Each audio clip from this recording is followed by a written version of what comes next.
Welcome back to Washington Watch. My name is Joseph Backholm, and I am sitting in for Tony today. So glad that you are with us. A quick note on the last segment that we had there with Mike McClure, the example that he has been to the entire country.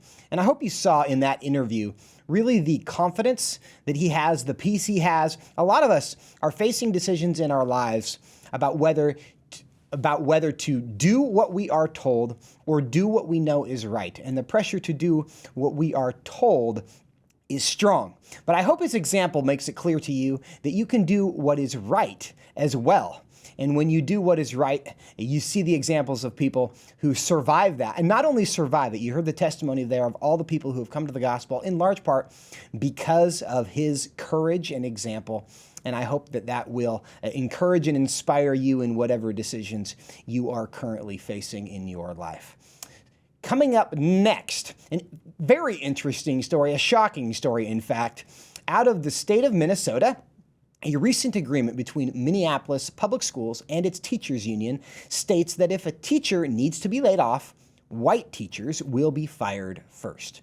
Specifically, the agreement reads, quote, "If accessing a teacher who is a member of a population underrepresented among licensed teachers in the site, the district shall access the next least senior teacher who is not a member of an underrepresented population," end quote. Now that's legalese for fire the white people.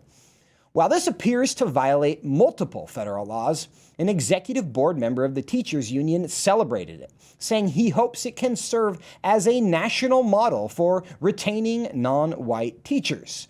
And I assume there are many who would like to make it a national model. Joining me now to discuss this is Douglas P. Seaton. He's the president and founder of the Upper Midwest Law Center. He is a former teacher who has practiced labor and discrimination law in Minnesota for decades. Mr. Seaton, welcome to the show. Glad to be with you. We're glad to have you. What was your reaction when you first heard about this agreement between the Minneapolis School District and their teachers union? Well, we were horrified. My colleague and I, we're just three lawyers. But as soon as we heard about it, we thought, this is terrible, terrible stuff. It is racist to the core. It's a violation of the 14th Amendment. It's a violation of the civil rights laws. It's contrary to everything our country stands for in terms of equal justice under law. Now, Mr. Seaton, it seems obvious that if this rule was proposed in the reverse, if the school board and the teachers unions got together and they made a policy where they said, well, if we have to let somebody go, let's make sure to fire the Hispanic teachers, or let's make sure to fire the black people. That would be outrageous. But in this case, since the rule says we're going to fire the white people, not only is it not outrageous, apparently, but they actually came to an agreement that this was the right thing to do. Why is that?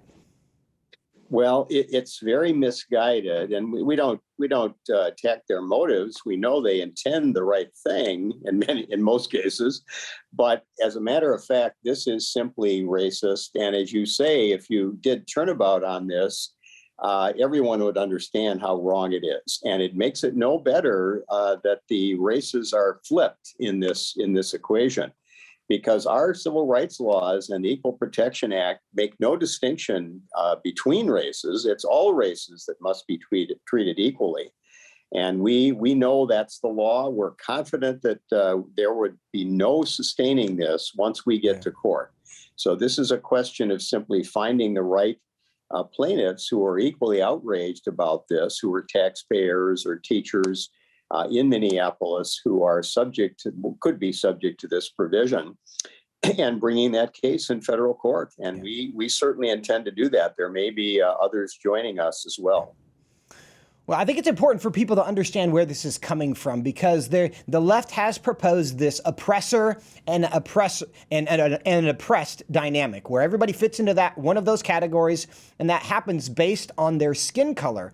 And under that framework, it's okay to do bad things to those that they see as the oppressors based on their skin color.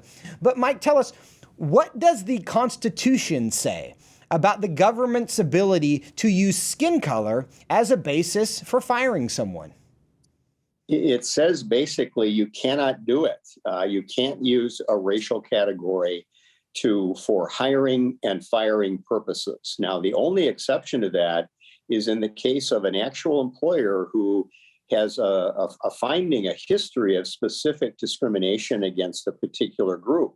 In that case, there may be approved a remedy that relates specifically to that employer, that institution, and those the group that was oppressed by that discriminatory behavior. Now, we're confident there's no such thing going on here. The people who are responding with this provision are simply saying, well, society has been bad to blacks in particular and other peoples of color. And therefore, we're going to do this thing to white teachers who had nothing to do with any of that, right, in order to right that wrong. And that's simply not allowed under the Constitution. And the courts have spoken on this many, many times. Doug Seaton, in about 30 seconds, we know what the school board and the teachers' unions have said. Any word from the members, the teachers themselves, any reaction?